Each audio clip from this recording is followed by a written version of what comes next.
আলহামদুলিল্লাহ রাব্বিল আলামিন ওয়াসসালাতু ওয়াসসালামু আলা আশরাফিল আম্বিয়া ওয়াল মুরসালিন আম্মা বা'দ। আমার প্রিয় মুসলিম ভাই ও বোন, পার্থিব নানান স্বপ্ন লক্ষ্য পূরণের পিছনে পড়ে অনেক মানুষই ভুলে থাকে জীবনের আসল লক্ষ্য উদ্দেশ্য। কিভাবে উন্নত কেরিয়ার গড়া যায়, ভালো বেতনের একটা চাকরি পাওয়া যায়, এটাই আজ অনেকের দুনিয়াতে বেঁচে থাকার মূল উদ্দেশ্য হয়ে দাঁড়িয়েছে। তাই তো এসএসসি এবং এইচএসসি পরীক্ষায় জিপিএ 5 অর্জন, ভার্সিটিতে চান্স পাওয়া, গ্রাজুয়েশনের পর বিসিএস পাস কিংবা উচ্চ বেতনের একটি চাকরি লাভ, পার্থিব এসব অর্জনকেই তারা মনে করে জীবনের বড় সাফল্য। এই লক্ষ্য অর্জনে তারা এতটাই ব্যস্ত থাকে যে মৃত্যু পরবর্তী জীবনের কথা অনেকেই ভুলে যায়। প্রাইভেট কোচিং আর রকমারি কোর্স নিয়ে ব্যস্ত মানুষগুলোর কাছে ইলম অন্বেষণ, সালাতের জন্য সময় ব্যয়, ইবাদত বন্দেগীর বিষয়গুলো বরাবরই ঐচ্ছিক মনে হয়।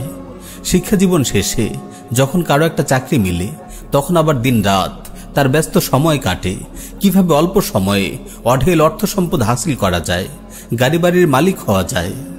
এ সকল মানুষদের ৬০-৭০ বছরের এই দুনিয়ার জীবনের অর্ধেক সময় কেটে যায় চাকরি লাভের জন্য নিজেকে প্রস্তুত করতে, আর বাকি অর্ধেক সময় কেটে যায় অর্থ সম্পদ অর্জনের পেছনে। নিজের সামনে যে অনন্ত অসীম আখিরাতের জীবন আছে, সেই আখিরাতের সাফল্যের জন্য দুনিয়াতে ন্যাক আমলের পুঁজি অর্জন করতে হবে, এই চিন্তাই যেন তাদের মনে আসে না। পার্থিব লক্ষ্য পূরণে মশগুল থেকে তারা ভুলে থাকে প্রকৃত সাফল্যের কথা। আমার প্রিয় মুসলিম ভাই ও বোন, দুঃখজনক হলেও সত্য, এটাই আজকের অধিকাংশ মানুষের বাস্তবতা। প্রকৃত সাফল্যের ব্যাপারে বেশিরভাগ মানুষই আজ অজ্ঞ উদাসীন হয়ে আছে। সবাই নিজ নিজ পার্থিব উদ্দেশ্য সাধনকে সাফল্য মনে করছে।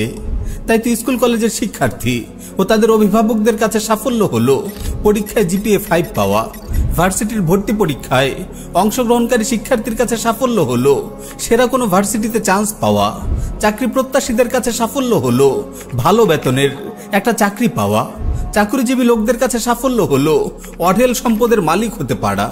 আবার এই লোকগুলোই একটা ধাপে এসে যখন উদ্দেশ্য পূরণে ব্যর্থ হয়, তখন হতাশার সাথে বিপরীত কথা বলতে শুরু করে।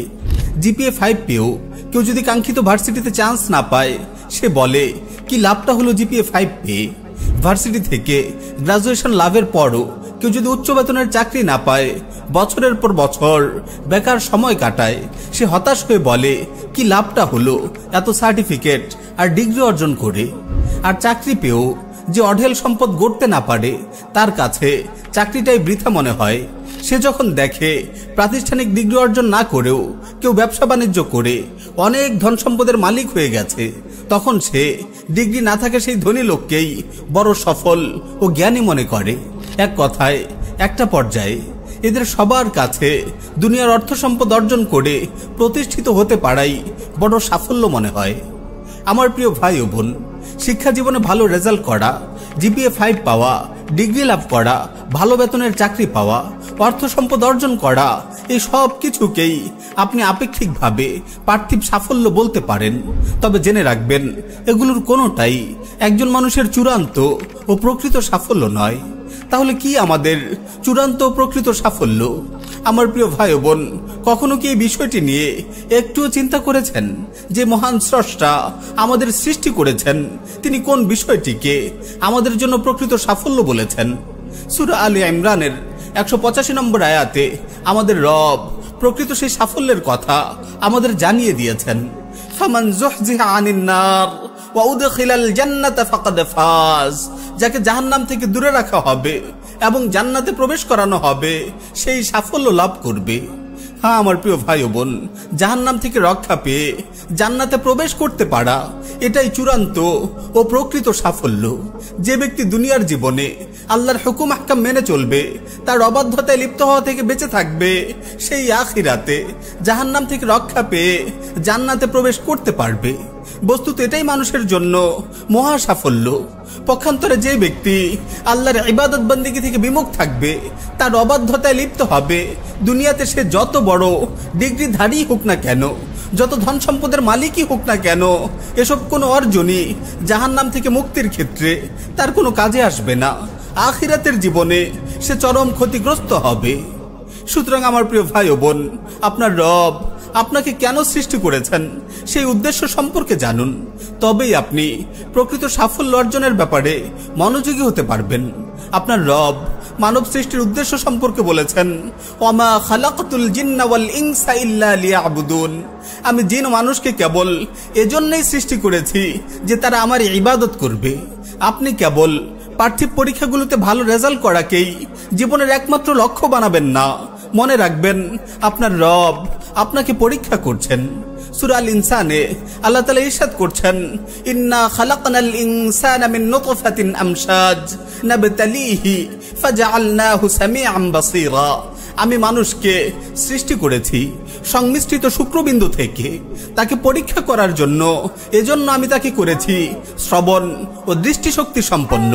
সূরা আল মুলকে তিনি আরো ইরশাদ করছেন, আল্লাযী খালাকাল মাউতা ওয়াল হায়াতা লিয়াবলুয়াকুম আইয়ুকুম আহসানু আমালা, যিনি সৃষ্টি করেছেন মরণ ও জীবন যাতে তোমাদের পরীক্ষা করেন কে তোমাদের মধ্যে আমলের দিক থেকে উত্তম। সুতরাং আমার প্রিয় মুসলিম ভাই ও বোন, আপনার রবের এই পরীক্ষা উত্তীর্ণ হওয়ার ব্যাপারে আপনি মনোযোগী হন। প্রকৃত সাফল্য অর্জনে আপনার দুনিয়ার এই জীবনকে কাজে লাগান। আমার প্রিয় ভাই ও বোন, আমার এই আলোচনা শুনে আপনি এটা মনে করবেন না যে আমি আপনাকে প্রাতিষ্ঠানিক শিক্ষার ব্যাপারে অমনোযোগী হতে বলেছি, ভালো রেজাল্ট ও ভালো চাকরির প্রচেষ্টা থেকে বিমুখ হতে বলেছি। না, আমি বরং আপনাকে স্মরণ করিয়ে দিচ্ছি, দুনিয়ার প্রাতিষ্ঠানিক পরীক্ষাগুলোই আপনার আসল পরীক্ষা নয়। পার্থিব অর্জনগুলোই আপনার প্রকৃত সাফল্য নয়। আপনার প্রকৃত সাফল্য হলো আখিরাতে জাহান্নাম থেকে রক্ষা পেয়ে জান্নাতে প্রবেশ করতে পারা। আখিরাতের এই সাফল্য লাভের জন্য আপনাকে দুনিয়াতেই মজবুত ঈমান ও নেক আমলের পাথে অর্জন করতে হবে। সুতরাং আপনি শিক্ষা জীবন কিংবা কর্মজীবন যে অবস্থানেই থাকুন, প্রকৃত সাফল্য লাভের পথে অবিচল থাকুন। মহান রবের এই বার্তাটুকু সর্বদা স্মরণ রাখুন, ফামান যুহজিহা আনিন নার ওয়া উদখিলাল জান্নাতা ফাকাদ ফাজ, যাকে জাহান্নাম থেকে দূরে রাখা হবে এবং জান্নাতে প্রবেশ করানো হবে সেই সাফল্য লাভ করবে। ফামান যুহজিহা আনিন নার ওয়া উদখিলাল জান্নাতা ফাকাদ ফাজ, যাকে জাহান্নাম থেকে দূরে রাখা হবে এবং জান্নাতে প্রবেশ করানো হবে সেই সাফল্য লাভ করবে।